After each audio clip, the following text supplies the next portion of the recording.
آج کسی کو قرآن پڑھنا نہیں آتا نا تو اس کا سب سے بڑا ذمہ دار بچپن میں اس کے ماں باپ ہے، اور ایسے ماں باپ کو کھڑا کر کے پوچھا جائے گا کہ تم نے اپنے بچے کو قرآن کیوں نہیں سکھایا؟ مشکل لگے تھے، ہم نے تو کہا تھا وَلَقَدْ يَسَّرْنَا الْقُرْآنَ لِلذِّكْرِ فَهَلْ مِن مُدَّكِرٍ، ہم نے قرآن کو پڑھنا ایک دم آسان کر دیا، ہے کوئی جو اسے سیکھ سکے، اسے پڑھ سکے؟ پھر بھی نہیں پڑھا۔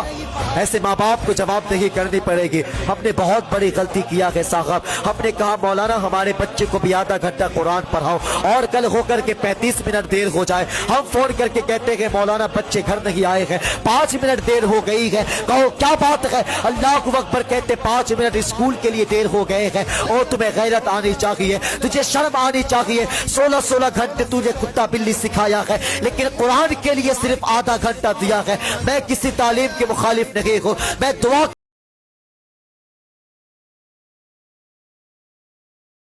کچھ بات میں ہو، مصطفیٰ کا غلام پہلے ہو۔ اگر تو نے قرآن نہیں پڑھا تو کیا پڑھا؟ اگر تو نے قرآن یاد نہیں کیا تو کیا یاد کیا؟ اللہ اکبر، آج اگر ہمیں یاد ہے تو فلمی ایکٹروں کے نام یاد ہے، کرکٹ کے سارے کھلاڑیوں کے نام یاد ہے، ہمیں گندے گندے گانے یاد ہے۔ اگر یاد نہیں ہے تو قرآن یاد نہیں ہے، اگر یاد نہیں ہے تو قرآن کی 10 صورتیں یاد نہیں ہے۔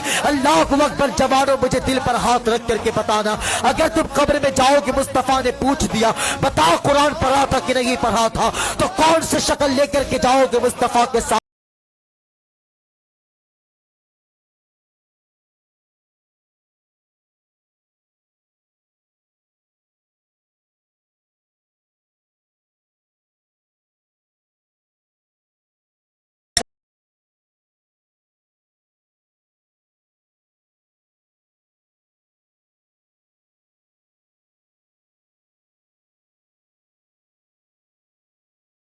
اس میں قرآن کھولا جاتا ہے، میں اس بات سے انکار نہیں کرتا، تم جنازے میں بھی قرآن پڑھو، رمضان میں بھی قرآن پڑھو، لیکن بتاؤ تو صحیح، صرف رمضان میں قرآن پڑھنے کے لیے آیا تھا، صرف 30 اور 40 میں قرآن پڑھنے کے لیے آیا تھا؟